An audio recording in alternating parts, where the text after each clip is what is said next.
Hello everyone. तो आज हम लोग देखने वाले हैं database management system IT 402 class 10।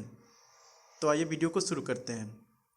सबसे पहले इस वीडियो को हम लोग इंट्रोडक्शन से स्टार्ट करेंगे कि इंट्रोडक्शन में क्या दिया गया है, देखते हैं। तो इसमें सबसे पहले दिया गया है कि किस तरह से जो डेटा होते हैं मैनुअली किस तरह से उसको हैंडल किया जाता है। अगर हम एग्जाम्पल लें, ठीक है, जो क्लास टीचर होते हैं क्या करते हैं, डेली अटेंडेंस लेते हैं अपने स्टूडेंट का अपने रजिस्टर में। और वो जो रजिस्टर होता है ना, बेसिकली उसमें जो अटेंडेंस लेते हैं जो टीचर होते हैं, जो प्रेजेंट बच्चे होते हैं उनके लिए P बनाया जाता है, ठीक है, अटेंडेंस लिया जाता है। और जो अब्सेंट होते हैं उनके लिए A मार्क्स किया जाता है। अगर हम लोग डेटा की बात करें स्टूडेंट की, अगर वो 50 हैं, 70 लोग हैं, 100 लोग हैं तो ठीक है, हैंडल कर सकते हो। लेकिन ये 500 लोग हों, 1000 लोग हों तो आप किस तरह से हैंडल करेंगे, काफ़ी डिफ़िकल्ट हो जाता है, ठीक है। तो ये काफ़ी टाइम भी ले लेता है टीचर्स के लिए।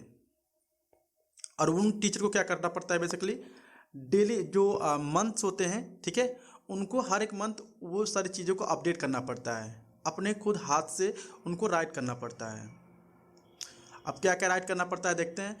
एंट्री ऑफ स्टूडेंट डिटेल्स, वो क्या करते हैं, स्टूडेंट्स के जितने भी डिटेल्स होते हैं उसको फिल करते हैं। फॉर एग्जांपल रोल नंबर है, नेम्स है, ठीक है।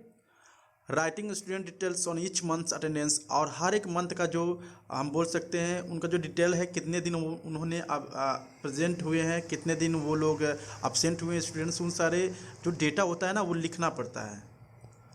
और इसमें ये खतरा होता है loss of data in a case attendance register is lost. अगर वो अटेंडेंस रजिस्टर खो जाता है तो आपका जो डेटा होगा ना वो भी खो जाएगा, ठीक है, आपको नहीं मिलेगा। Erroneous calculations while consolidating attendance record manually, और इसमें काफ़ी एरर भी होते हैं कभी कभार, ठीक है। अगर आप उसको अपने खुद हाथ से क्या करते हो, आप मेंटेन करते हो या अपने पेन वगैरह से लिखते हो तो इसमें एरर भी बहुत ही ज़्यादा हो जाते हैं। तो इसी तरह से क्या हुआ, जो डेटाबेस है इसी को देखते हुए कि क्यों ना हम लोग क्या करें, कंप्यूटर के थ्रू इन सारे डेटा को इलेक्ट्रॉनिकली कैसे मैनेज किया जाए या कैसे हम लोग मैनेज करें, इस तरह से डेटाबेस को डेवलप किया गया, ठीक है। तो चलिए हम लोग पढ़ते हैं। पहला, फाइल सिस्टम क्या होता है। A file can be understood as a container to store data in a computer. Files can be stored on the storage device of a computer system. File क्या एक तरह का कंटेनर है या एक तरह का डेटा है जो कंप्यूटर में उसको स्टोर किया जाता है, ठीक है। Content of a file can B text, या जो फाइल का कंटेंट है वो टेक्स्ट हो सकता है, कंप्यूटर प्रोग्राम हो सकता है, या कुछ वैल्यूज़ हो सकती हैं, अगर या हम बोल सकते हैं पिक्चर हो सकता है, वीडियोज़ हो सकते हैं, ऑडियोज़ हो सकते हैं, वेब पेजेस हो सकते हैं, ये सारी चीज़ें हो सकते हैं। ये सारे क्या है, फाइल हो सकते हैं, ठीक है। File store on a computer can be accessed directly and search for desired data. जो कंप्यूटर का फाइल होता है आप क्या कर सकते हो, डायरेक्टली उसको सर्च कर सकते हो, ठीक है। आपने डिज़ायर जो भी आपको फाइल आवश्यकता है, रिक्वायर्ड है कि हमें इस फाइल की रिक्वायरमेंट है अभी, तो जस्ट आप क्या करोगे, सर्च बार में टाइप करोगे और वो जो फाइल होगा आपके सामने कुछ ही सेकेंड में आ जाता है। तो इस तरह से काफ़ी आसान हो जाता है किसी भी डेटा को मैनेज करने के लिए, अगर हम लोग उसको इलेक्ट्रॉनिकली या कंप्यूटर के थ्रू उसको हम लोग मैनेज करें। जैसे कि यहाँ पर देख सकते हैं, चाहे वो स्टूडेंट का रोल नंबर हो, ठीक है, नेम हो, डेट ऑफ बर्थ हो, ये सारी चीज़ें हो, नेम ऑफ गार्जियन हो, ठीक है, फ़ोन नंबर हो, उनका एड्रेस वगैरह हो, तो ये सारी चीज़ें क्या हो सकता है, आसानी से इसको हम लोग मैनेज कर सकते हैं ये कंप्यूटर में, ठीक है। अब किस तरह से हो सकता है, आप यहाँ पे चार्ट देख सकते हैं। इस तरह से हम लोग एक डेटाबेस को मेंटेन कर सकते हैं, ठीक है। आथर आहूजा नाम है, ठीक है, डेट ऑफ बर्थ है, गार्जियंस नेम है, गार्जियंस फ़ोन नंबर है, और यहाँ पे एड्रेस है। समझ में आ गया। इस तरह से उसका अटेंडेंस भी मैनेज किया जा सकता है। लेकिन इसका कुछ लिमिटेशन भी होते हैं फाइल सिस्टम जो होता है, ठीक है। अब क्या लिमिटेशंस होते हैं आइए जानते हैं। File system becomes difficult to handle when number of files increase and value of data also grow. अगर ढेर सारे फाइल्स बढ़ जाते हैं, ठीक है, इंक्रीज हो जाते हैं, तो हमें क्या होती है, काफ़ी डिफ़िकल्टीज आने लगती है। डिफ़िकल्टी इन एक्सेस, एक्सेस का मतलब कि आप उसको मेंटेन नहीं कर पा रहे हो, या आपको जो डेटा चाहिए आपको वो ढूंढ नहीं पाओगे उसमें, ठीक है। File themselves do not provide any mechanism to retrieve data, और जो फाइल होती है वो कोई भी मैकेनिज्म नहीं प्रोवाइड करती है आपको डेटा को एक्सेस करने के लिए। डेटा रिडंडेंसी का मतलब होता है आपको जो डेटा है डुप्लीकेट रहेंगे जिसके थ्रू आप उसको फाइंड आउट नहीं कर सकते हैं, ये प्रॉब्लम होती है। डेटा इनकंसिस्टेंसी क्या होता है? Occurs when same data maintain in different places do not match. Same data है लेकिन उसमें क्या है, कुछ स्पेलिंग मिस्टेक है जिससे कि वो मैच नहीं होता है, उसको बोलते हैं डेटा इनकंसिस्टेंसी। तो ये भी प्रॉब्लम आ जाती है लिमिटेशन ऑफ फाइल्स में, ठीक है। और यहाँ पर आता है डेटा आइसोलेशन। डेटा आइसोलेशन का मतलब है both the file presented at the table, मतलब कि दोनों जो फाइल हैं, ठीक है, सेम जो फाइल है वो एक ही टेबल में प्रेजेंट है। डेटा डिपेंडेंस क्या होता है? Data are stored in a specific format और स्ट्रक्चर इन अ फाइल, यानी जो डेटा एक फॉर्मेट में या स्पेसिफिक स्ट्रक्चर में क्या होता है, स्टोर होता है, ठीक है। If the structure of format it self changed, अगर आप जो स्ट्रक्चर है या जो वो फॉर्मेट है चेंज होता है तो जो ऑल एग्जिस्टिंग एप्लीकेशंस होती हैं, ठीक है, वो भी चेंज हो जाती है, उनको चेंज करना पड़ता है, जिसके थ्रू क्या होता है आपका जो डेटा है वो लॉस होने की काफ़ी ज़्यादा खतरा बढ़ जाता है। Control data sharing. There can be different category of users like teacher, office staff and parents. Ideally not every user should be able to access all the data. अब कंट्रोल डेटा शेयरिंग का मतलब है कि सब लोग इसको access नहीं कर सकते हैं, जो इसको मेंटेन किया है वही पर्सन इसको मैनेज कर सकता है या रिट्रीव कर सकता है उन सारी चीज़ों को। इसीलिए क्या किया गया है, हमें यहाँ पर डेटाबेस मैनेजमेंट सिस्टम को बनाया गया। अब डेटाबेस मैनेजमेंट सिस्टम होता क्या है देखते हैं। Limitation faced in a file system can be overcome by storing the data in a database where data are logically related. अब यही सब पहले क्या हुआ था, सबसे पहले मैन्युअली डेटा को यानी हाथ से लिख कर, ठीक है, डेटा को एक रजिस्टर में रखा जाता था। दूसरा चीज़ आया फाइल सिस्टम। फाइल सिस्टम हम लोगों ने डेटा को रखना शुरू किया तो इससे हमें प्रॉब्लम होना शुरू होगी, अगर वो ज़्यादा मात्रा में रहे या ज़्यादा वॉल्यूम उसका हो डेटा का या लार्ज मात्रा में रहे तो वो उसको हम लोग हैंडल नहीं कर पाएंगे, काफ़ी परेशान हो जाएंगे। और हमने कुछ लिमिटेशन भी बताया कि आप शेयर नहीं कर पाओगे या रिट्रीव नहीं कर पाओगे किसी भी डेटा को, ये सारी चीज़ें होती हैं। इसी को देखते हुए डेटाबेस मैनेजमेंट सिस्टम को बनाया गया। अब डेटाबेस मैनेजमेंट सिस्टम होता है क्या, बेसिकली किसी भी तरह का डेटा हो, ठीक है, इसमें आसानी से मैनेज किया जा सकता है। आगे हम लोग और भी डिटेल में पढ़ेंगे। चलिए, इसमें बताया जा रहा है जो डेटाबेस है ना, उसका जो डेटा होता है ना वो लॉजिकली रिलेटेड होते हैं एक दूसरे से, ठीक है। We can organise related data in a database so that it can be managed in an efficient and easy way. हम लोग क्या कर सकते हैं, इसको ऑर्गेनाइज कर सकते हैं। ऑर्गेनाइज का मतलब है एक सीरियल से रख सकते हैं डेटा को, ठीक है, डेटाबेस में। और इसको अगर ये एक सीरियल से रहता है, एक नंबर से रहता है, तो वो काफ़ी इफिशियंट और ईजी वे से इसको हम लोग एक्सेस कर सकते हैं या मैनेज कर सकते हैं। समझ में आया? चलिए आगे देखते हैं। अ डेटाबेस मैनेजमेंट सिस्टम, इसको शॉर्ट में DBMS भी बोला जाता है। Database system in a short, इसको शॉर्ट में DBMS कहा जाता है, ठीक है। इज अ सॉफ्टवेयर, एक तरह का सॉफ्टवेयर होता है। अब डेटाबेस मैनेजमेंट सिस्टम क्या होता है, कोई पूछेगा तो बोल देना आप लोग क्या है, ये एक तरह का सॉफ्टवेयर होता है, ठीक है। That can be use to create and manage databases.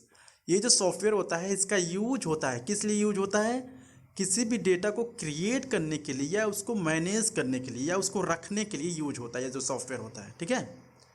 DBMS lets user to create a database, store and manage, update, modify and retrieve data from the database by the user और application programs. अब क्या होता है, database management system है ये provide करता है कुछ सर्विस, जो सॉफ्टवेयर होता है ये। इससे क्या कर सकते हो, किसी भी डेटा को क्रिएट कर सकते हो। कोई पर्सन है उसका नाम लिखना है, रोल नंबर लिखना है, ठीक है, एड्रेस लिखना है, मोबाइल नंबर लिखना है, ये सारे लिख के आप सेव कर सकते हो, उसमें रख सकते हो, ठीक है। स्टोर कर सकते हो, मैनेज कर सकते हो। अगर 10 लोगों का डेटा है तो कौन से नंबर 1 पर किसका डेटा रहेगा, नंबर 2 पर किसका रहेगा, ठीक है, इस तरह से भी मैनेज कर सकते हो। अगर किसी कोई पर्सन है, ठीक है, या जो स्टूडेंट है आपके स्कूल का जो वो नहीं पढ़ रहा है, ठीक है, वो आपका स्कूल जो छोड़ दिया है तो उसको अगर हम मॉडिफाई करना पड़ेगा वहाँ पर, ठीक है, तो उसका मॉडिफाई भी कर सकते हो, उसको तो डिलीट कर सकते हो, ठीक है, जो नहीं पढ़ रहा है।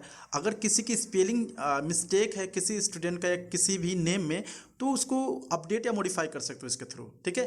रिट्रीव का मतलब होता है कि आपको जो डेटा चाहिए, जैसे यहाँ पर मैंने कोई राहुल, ठीक है, राहुल नाम से डेटा सेव है, ठीक है, मेरे डेटाबेस में, तो मैं क्या करूँगा, एक क्यूरी का यूज करके, ठीक है, राहुल नाम का जो डेटा रहेगा वो मैं आराम से रिट्रीव कर लूँगा। रिट्रीव का मतलब अगर मुझे आवश्यकता है तो मैं राहुल टाइप करूँगा और वो जो उसकी जो पूरी डिटेल है वो मेरे सामने दिख जाएगी, ठीक है। इसको बोलते हैं रिट्रीव करना। किसके थ्रू? किसी यूजर के थ्रू या एप्लीकेशन प्रोग्राम के थ्रू। इसी को हम लोग बोलते हैं डेटाबेस मैनेजमेंट सिस्टम। चलिए अब एग्जाम्पल देखते हैं। डेटाबेस मैनेजमेंट सिस्टम के कुछ एग्जाम्पल हैं। अब हम लोग जानते हैं जो डेटाबेस है वो एक सॉफ्टवेयर होता है। तो चलिए इन सारे सॉफ्टवेयर के नाम भी जान लेते हैं। जैसे कि ये जो सॉफ्टवेयर है कुछ फ्री में अवेलेबल है और किसी जो सॉफ्टवेयर है कोई उसके लिए पैसे भी पे हमें करने पड़ते हैं, ठीक है। जैसे ओपन सोर्स की बात करें जो फ्री ऑफ कॉस्ट में अवेलेबल होते हैं सॉफ्टवेयर वो है DBMS में MySQL है, Oracle है, PostgreSQL है, ठीक है, SQL सर्वर है, माइक्रोसॉफ्ट एक्सेस है और MongoDB है, ठीक है। ये क्या है आप फ्री ऑफ कॉस्ट में यूज कर सकते हो। अगर इससे एडवांस चाहिए तो उसके लिए आपको पैसे पे करने पड़ते हैं, ठीक है। अब हम लोग ने जान लिया डेटाबेस क्या होता है, सॉफ्टवेयर होता है, ठीक है। और डेटाबेस हमें क्या सर्विस प्रोवाइड करता है, हम लोग किसी भी डेटा को क्रिएट कर सकते हैं, मैनेज कर सकते हैं, मॉडिफाई कर सकते हैं और डिलीट कर सकते हैं, ठीक है। और डेटाबेस के सॉफ्टवेयर के नाम भी हम लोगों ने जान लिया। MySQL है, माइक्रोसॉफ्ट एक्सेस है, MongoDB है, सारे क्या है फ्री ऑफ कॉस्ट में अवेलेबल सॉफ्टवेयर हैं जो आप आराम से कहीं भी डाउनलोड कर सकते हैं और इसका यूज कर सकते हैं। चलिए आगे पढ़ते हैं कुछ इसके बारे में। A database system hides certain details about how data are actually stored and maintained. Thus, it provides users with an abstract view of the data. ये जो चीज़ बता रहा है जो डेटाबेस है ये आपको नहीं दिखाई देगा कि इसमें किस तरह से डेटा सेव है या स्टोर है, ठीक है। यानी बैकग्राउंड नहीं दिखाएगा। समझ में आ गया? आपको एक इंटरफेस रहेगा जैसे कि यहाँ पे टेक्स्ट बॉक्स है। सॉरी मैं सही से टेक्स्ट बॉक्स बना लेता हूँ। चलिए यहाँ पे यूजर नेम है, ठीक है, और यहाँ पे पासवर्ड है। अब यहाँ पे क्या कर रहे हो, यूजर नेम लिख रहे हो और यहाँ पे पासवर्ड इंटर कर रहे हो, ठीक है। इसका मतलब है कि ये जो इंटर कर रहे हो तो आपको इंटरफेस दिख रहा है, लेकिन कैसे हो रहा है बैकग्राउंड में ये नहीं शो होगा। ये यहाँ पे ये बातें हो रही है, ठीक है। The database servers serves as an interface between the database and end user or application programs। ये में क्या करता है, सिर्फ इंटरफेस शो करता है, ठीक है। अब चलिए यहाँ पर देखते हैं use of database in a real application और कहाँ कहाँ पर डेटाबेस यूज होते हैं। चलिए पता करते हैं। बैंकिंग, आप लोग जरूर बैंक में गए होंगे, ठीक है। आपने उसमें अकाउंट भी ओपन करवाया होगा। तो जब आपने अकाउंट ओपन करवाया होगा तो वहाँ पर आप लोगों ने जो सिस्टम होता है ना, जो वहाँ के एम्प्लॉय होते हैं, तो आपके जितने भी डिटेल होते हैं, फॉर एग्जांपल पहले अगर आपको अकाउंट ओपन करवाना है तो आपका नाम चाहिए, ठीक है, पूरी डिटेल्स चाहिए उनको, फादर नेम चाहिए, एड्रेस चाहिए, कॉन्टैक्ट नंबर चाहिए। तो बैंकिंग सिस्टम क्या क्या होता है देखिए, कस्टमर इन्फॉर्मेशन यानी आपका नाम, अकाउंट डिटेल्स, किस एड्रेस वगैरह, ठीक है, लोन डिटेल्स, अगर आपने लोन वगैरह लिया तो उसके लिए भी डिटेल्स देने पड़ते हैं, ट्रांजैक्शन डिटेल्स यानी कितनी बार आपने पैसे को विदड्रॉ किया, कितनी बार आपने पैसे को डिपॉजिट किया, ठीक है, या मनी को डिपॉजिट किया। तो ये जो सारी इन्फॉर्मेशन होती है ना वो उस बैंक वाले के पास के सिस्टम में होती है, ठीक है, या बैंक वाले के वो जो कंप्यूटर होता है ना उसमें होता है आपका डिटेल। तो वो भी लोग क्या करते हैं, एक डेटाबेस यूज करते हैं। तो कोई पूछेगा कि एग्जाम्पल बताओ कहाँ पर डेटाबेस यूज होता है, तो आप बोल सकते हो बैंक में होता है, ठीक है। या क्रॉप लोन, क्रॉप लोन का मतलब जो आप कहीं से लोन लेते हो, ठीक है, जैसे किसान क्रेडिट कार्ड, ठीक है, फार्मर्स वगैरह है, ठीक है, और कहीं हो सकता है आप किसी भी चीज़ को लेकर कहीं से लोन ले रहे हो, तो वो लोग क्या करते हैं आपका डेटाबेस क्रिएट करते हैं, आपका नाम वगैरह एंटर करते हैं पूरा, और आपका एक डेटाबेस क्रिएट हो जाता है। अब तीसरा जगह कहाँ पर, इन्वेंट्री मैनेजमेंट। इन्वेंट्री मैनेजमेंट का मतलब कि जो दुकान वाले होते हैं, ठीक है, जो बड़े बड़े जो हम बोल सकते हैं बड़े बड़े जो मॉल होते हैं, ठीक है, अगर आप जाते हो वहाँ पे कोई प्रोडक्ट वगैरह खरीदते हो तो आप देखते हो वो आपका नाम वगैरह, ठीक है, कितनी प्राइस है, ऑर्डर डिटेल होता है वगैरह, सारी चीज़ें वहाँ पे फिल होता है। अगर हम बात करें फॉर एग्जांपल फ्लिपकार्ट है या अमेज़न है, आप उस पर कुछ चीज़ें क्या कर रहे हो, प्रोडक्ट खरीद रहे हो, बाई कर रहे हो, समझ में आ गया। तो अगर आप बाई करने जाओगे सबसे पहले क्या होगा, आपका नेम मांगेगा और आपका एड्रेस मांगेगा कि अपना नेम प्रोवाइड करो और अपना एड्रेस प्रोवाइड करो और एक कॉन्टैक्ट नंबर प्रोवाइड करो, जहाँ पर वो जो डिलीवरी करने जाएगा वो पर्सन आपको कॉन्टैक्ट करेगा, वो सामान जो प्रोडक्ट होगा आपको डिलीवरी करने के लिए। तो यहाँ भी क्या होता है, डेटाबेस का यूज होता है, ठीक है। ऑर्गेनाइजेशनल रिसोर्स मैनेजमेंट, जैसे कहीं पर कोई कंपनी है, ठीक है, आपको एम्प्लॉय रिकॉर्ड, आपका नाम रहता है, आपने कितने दिन काम किया, ठीक है, आपको सैलरी क्या दी जानी है लास्ट मंथ में, और किस डिपार्टमेंट में आप काम कर रहे हैं, किस एरिया में काम कर रहे हैं आप, या किस चीज़ के बारे में काम कर रहे हैं आप, ठीक है, और आपका जो ब्रांच है या जो लोकेशन है वो कहाँ पे है। तो ये सारी चीज़ें के जो इन सारी चीज़ों का जो डिटेल्स होता है ना, वो उस कंपनी के पास होता है आपका, तो वो भी वहाँ भी डेटाबेस का यूज होता है। पहला क्या है, बैंक में होता है, आपने कहीं से लोन वगैरह ले रहे हो, वहाँ पे भी डेटाबेस का यूज होता है। इन्वेंट्री मैनेजमेंट, कहीं पे बड़ी बड़ी शॉप है, मॉल है, वहाँ पे भी डेटाबेस मैनेजमेंट का यूज होता है, ठीक है, या कहीं पे बड़ी कंपनी है, ठीक है, ऑर्गेनाइजेशन है, वहाँ पे भी डेटाबेस मैनेजमेंट का यूज होता है। ऑनलाइन शॉपिंग यहाँ पर दिया गया है, यहाँ पर भी मैंने पहले ही बताया, यहाँ पर भी क्या होता है, डेटाबेस मैनेजमेंट सिस्टम का यूज होता है। अब file system to database management system, जो फाइल सिस्टम था किस तरह से कन्वर्ट किया गया इसको डेटाबेस मैनेजमेंट सिस्टम में।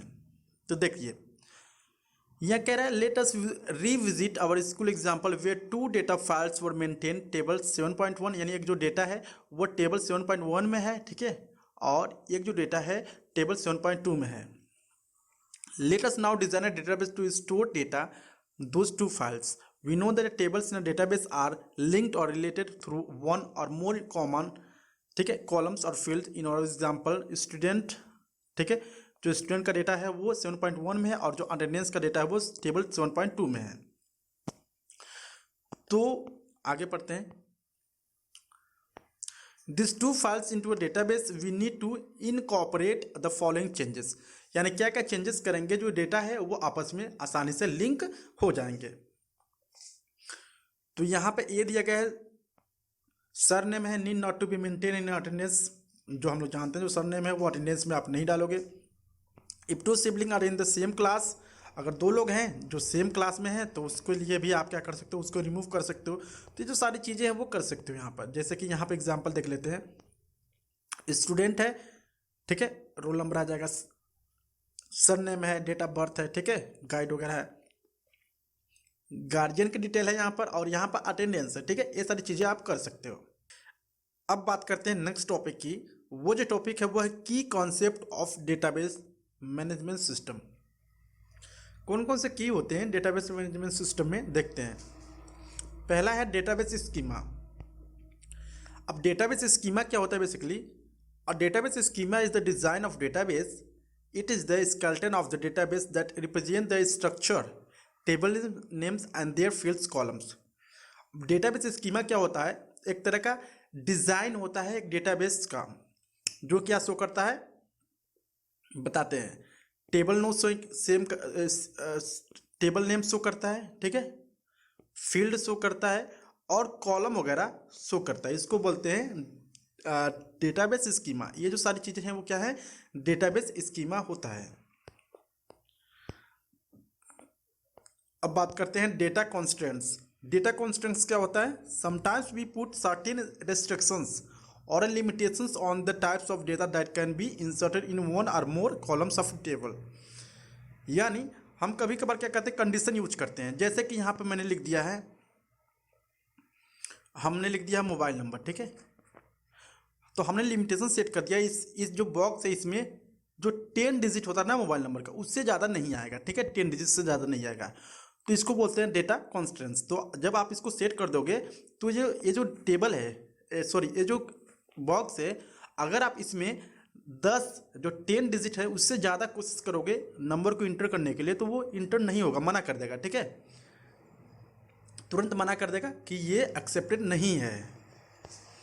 मेटा डेटा और डेटा डिक्शनरी क्या होता है, database schema along with various constants on the data is stored by DBMS in the database catalog और dictionary called meta data. Meta data is data about the data. Meta data क्या है, एक तरह का schema है, ठीक है, जो क्या करता है, सारे डेटा को स्टोर करता है डेटाबेस कैटलॉग में। या ये कह रहा है meta data is the data about the data, यानी ये डेटा के बारे में कुछ इन्फॉर्मेशन देता है हमें, या डेटा प्रोवाइड करता है, इसको बोलते हैं मेटा डेटा या डेटा डिक्शनरी। डेटाबेस इंस्टेंसेस क्या होते हैं, when we define a database structure or schema, state whether a database is empty and no data entry is there। Database instance क्या होते हैं, यानी अगर हम लोग कोई भी स्कीमा डिज़ाइन करते हैं तो हम ये क्या करते हैं, कंफर्म कर लेते हैं कि उसमें कुछ डेटा है या नहीं है, एम्प्टी है या नो डेटा एंट्री है, ठीक है। तो ये सारी चीज़ें हम लोग करते हैं। Loading data, the state of snapshot of the database at any given time is the database instance. We may then retrieve data through queries और manipulate data through updations, modifications और डिलीशंस।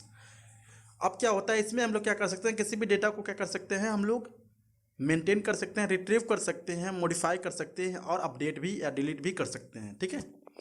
अब क्यूरी क्या होता है, query is a request to a database for obtaining information in a desired way. Query एक तरीका होता है या रिक्वेस्ट होता है कि हम लोग जो क्या करते हैं, डेटाबेस से रिक्वेस्ट करते हैं कि हमें इस टेबल का इस नाम का डेटा हमें चाहिए। तो इसके लिए कुछ हम फार्मूला लिखते हैं, कुछ क्यूरी या स्टेटमेंट लिखते हैं जिसके थ्रू हमें वो डेटा मिल जाता है, वो हमारे सामने मौजूद या प्रेजेंट रिप्रेजेंट हो जाता है।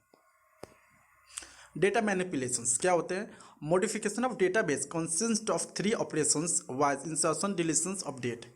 अब डेटा मैनिपुलेशंस क्या होता है, डेटा मैनिपुलेशन में 3 चीज़ें आती हैं। जब आप क्या करते हो, डेटाबेस में कोई चेंजेस अप्लाई करते हो या किसी भी डेटा को इंसर्ट करते हो या ऐड करते हो, या किसी भी डेटा को क्या करते हो, कोई भी नाम है उसकी स्पेलिंग गलत है उसको चेंज करना चाहते हो तो उसको बोलते हैं अपडेट। तो 3 चीज़ें आप अप्लाई कर सकते हो, ठीक है, उसको बोलते हैं डेटा मैनिपुलेशंस। और अगर हम लोग फॉर एग्जांपल देखें, देखो, Rivan join as a new student in the class, then the students details need to be added in students as well as in guardians files to the students attendance database. अगर कोई नया लड़का, ठीक है, आपके school में आ गया, एडमिशन ले लिया, ठीक है, तो आप क्या करोगे, अपने स्कूल वाले जो डेटाबेस है ना उसमें क्या करोगे, उस लड़के का पूरा नाम फिर से इंसर्ट करोगे, क्योंकि वो नया है ना, तो इंसर्ट करोगे यानी लिखोगे आप, उसमें क्रिएट करोगे, उसके गार्जियंस का नाम, उसका डिटेल्स, एड्रेस, मोबाइल नंबर, ये सारी चीज़ें इंसर्ट करोगे, तो इसको बोलते हैं इंसर्शन, ठीक है। अब इसके बाद क्या आता है, in case students leave the school, अगर कोई स्टूडेंट है जो आपके स्कूल में पढ़ता है उसने उस स्कूल को छोड़ दिया, ठीक है, तो आप क्या करोगे, डेटाबेस में जाओगे, उस स्टूडेंट का नाम डिलीट करोगे क्योंकि उस स्टूडेंट का नाम अब आपको जरूरी नहीं है। तो इसको बोलते हैं डेटाबेस डिलीशन, यानी हम बोल सकते हैं कि इसको डिलीशन ऑपरेशन बोला जाता है डेटाबेस में, ठीक है, किसी भी डेटा को रिमूव करना। और लास्ट में आता है अपडेट। अगर कोई स्टूडेंट है, ठीक है, उसका जो सर नेम है या कोई भी नाम है, ठीक है, वो क्या हो गया, वो जो स्पेलिंग मिस्टेक है, ठीक है, कहीं पे ए है कुछ दूसरा लेटर्स बन गया है, तो उसको क्या करते हो, आप डेटाबेस में जाते हो और वहाँ पर उसकी स्पेलिंग सही करते हो या चेंज करते हो, तो उसको बोलते हैं अपडेशन, अपडेशन ऑपरेशन बोलते हैं, ठीक है, किसमें, डेटाबेस मैनेजमेंट सिस्टम में। तो इस तरह से ये काम करती है डेटाबेस मैनिपुलेशन। मैनिपुलेशन का मतलब चेंजेस, जैसे आप इंसर्ट कर रहे हो या आप डिलीट कर रहे हो किसी डेटा को, या आप किसी भी डेटा को अपडेट कर रहे हो, मॉडिफाई यानी चेंज कर रहे हो, ठीक है, 3 ऑपरेशन होती है। अब बात करते हैं डेटाबेस इंजन। डेटाबेस इंजन क्या होता है, database engine is the underlying components of set of programs used by database to create a database and handle various queries from the retrieval and manipulation. Database engine क्या है, हम बता रहा है कि एक तरह का ऐसा तरीका होता है ना कि आप क्या करते हो, डेटाबेस को हैंडल किस तरह से करते हो या किस क्यूरी के थ्रू आप करोगे या किस तरह से रिट्रीव करोगे, मैनिपुलेशन करोगे, ये सारी चीज़ें होता है डेटाबेस इंजन में। अब रिलेशनल डेटा मॉडल क्या होता है, different types of DBMS are available and their classification is done based on the underlying data model. जैसे कि हम लोग जानते हैं आजकल जो मार्केट में डिफरेंट तरह के डेटाबेस मैनेजमेंट सिस्टम अवेलेबल है, लेकिन जो बेस्ट है और हर एक जो डेटाबेस होते हैं ना वो अलग अलग अपने काम करने के तरीके के लिए वो कैटेगराइज होते हैं, डिवाइडेड होते हैं, ठीक है। और data model describe the structure of database including how the data defined and represented. जो डेटा मॉडल होता है, ठीक है, वो स्ट्रक्चर के थ्रू उसको डिफाइन किया जाता है कि वो अगर हम लोग इसमें अपना डेटा को रखेंगे तो किस तरह से रिप्रेजेंट करेगा, किस तरह से स्ट्रक्चराइज्ड रहेगा। चलिए आगे चलते हैं। इन रिलेशनल मॉडल, अगर रिलेशनल मॉडल की बात करें तो वो है tables are called relationals that store data for different columns. Relational database management system उसको कहते हैं जो डिफरेंट डेटा को या जो डेटा है वो डिफरेंट कॉलम के डेटा को, ठीक है, क्या करता है, वो स्टोर करता है, ठीक है, उसको बोलते हैं रिलेशनल डेटाबेस मैनेजमेंट सिस्टम। जैसे यहाँ पर देख सकते हो गार्जियन की पूरी डिटेल है, यहाँ पर स्टूडेंट की डिटेल है और अटेंडेंस है, तो ये क्या है, एक दूसरे से कनेक्टेड है, ठीक है। तो ये होता है रिलेशनल डेटाबेस मैनेजमेंट सिस्टम। अगर हम लोग आगे बढ़ें तो हम लोग जानते हैं, ठीक है, कि डिफरेंट तरह के जो पार्ट्स होते हैं डेटाबेस के वो क्या क्या होते हैं, ठीक है। अब पहले हम लोग इसको देखेंगे, यहाँ पर रिलेशनल गार्जियंस हैं ये, ठीक है, ये सारी चीज़ें। और यहाँ पे किसको रिकॉर्ड बोला जा रहा है, रिकॉर्ड टपल रो किसको बोला जाता है, इसको बोला जा रहा है, ठीक है, रिकॉर्ड टपल रो इसको बोला जा रहा है। समझ में आ गया। अब एट्रीब्यूट क्या होते हैं देखते हैं। कैरेक्टरिस्टिक और parameters for which data are to be stored in a relation, यानी हम पहले पता लगाते हैं एट्रीब्यूट जो कैरेक्टरिस्टिक क्या है उस डेटा का, ठीक है, जो डेटा को स्टोर होना है रिलेशन में। समझ में आ गया, रिलेशनल डेटाबेस मैनेजमेंट सिस्टम में। Simply stated the column of the relation are the attribute, जो कॉलम होता है किसी भी रिलेशन का वो एक एट्रीब्यूट होता है। Which are also refer to as a field, उसको ठीक है फील्ड भी कहते हैं। जैसे गार्जियन आईडी है, ठीक है, गार्जियन नेम है, गार्जियन फ़ोन नंबर है, एड्रेस है, ये सारा क्या है, एक तरह का एट्रीब्यूट है। समझ में आ गया। अब टपल क्या होता है देखते हैं।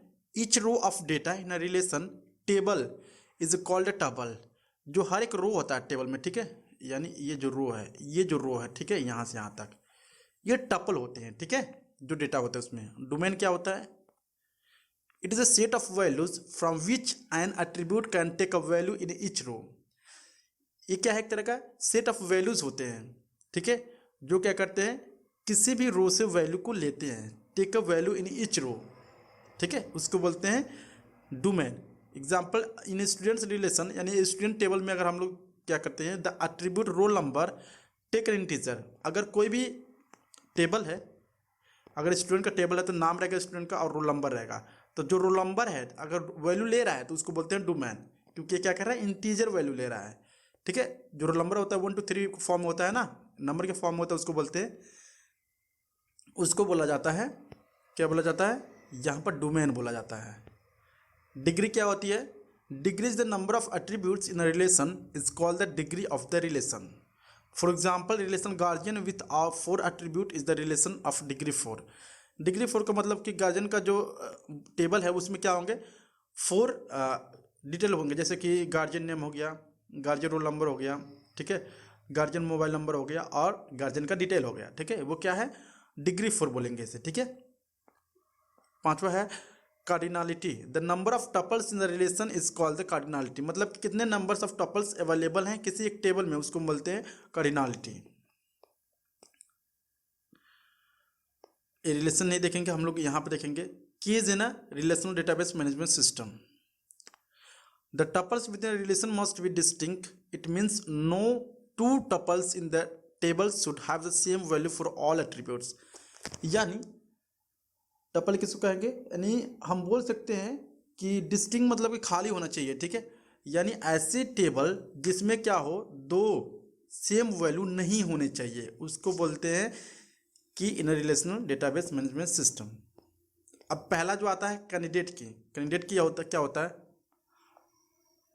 A relation can have 1 or more attribute that takes distinct value.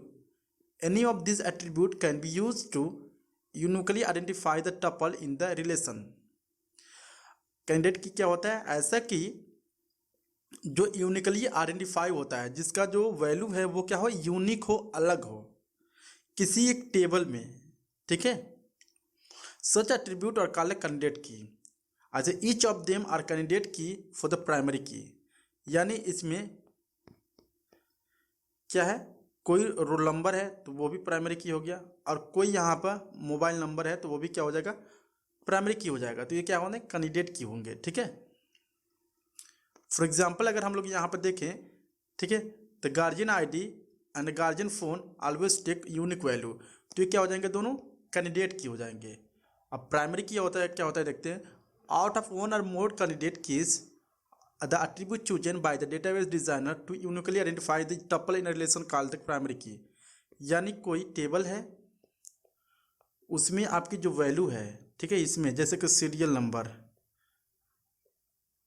में नंबर नहीं होगा तब भी हो सकता है आईडी, ठीक है, ये जो आईडी है ये 1 2 3 यूनिक है, तो इसको बोलेंगे प्राइमरी की। ठीक है, कंपोजिट प्राइमरी की क्या होगा? If no single attribute in a relation is the tuple to uniquely distinguish the tuple, then more than one attribute are the taken together as a primary key. मतलब कि देखते हैं, यहाँ पर table है, ये आईडी है, और यहाँ पर कहीं रोल नंबर आ जाएगा, दोनों के हैं अलग अलग हैं। ठीक है, मीन्स कि दोनों यूनिक डेटा को लेंगे, तो उसको बोलेंगे हम लोग कंपोजिट प्राइमरी की। जैसे कि यहाँ पर attendance roll number can not be use as a primary key. ठीक है, जो प्राइमरी की हो सकते हैं उसको हम बोलते हैं composite primary key. Foreign key, foreign key क्या है? A foreign key is use to represent the relationship between two relation. जैसे कि यहाँ पर एक टेबल है, यहाँ पर एक टेबल है। ठीक है, यहाँ क्या है? रोल नंबर है, और इस टेबल में भी रोल नंबर है। ठीक है, दोनों क्या है? सेम है ना, रिलेटेड है, सेम है, तो इसको बोलेंगे प्राइमरी की। मतलब इसका जो प्राइमरी की है इसमें भी मौजूद है, दोनों टेबल में मौजूद है, उसको बोलेंगे फॉरेन की। ठीक है, सो आई होप आपको वीडियो काफ़ी अच्छा लगा होगा। अच्छा लगा please like and subscribe my channel. Thank you guys.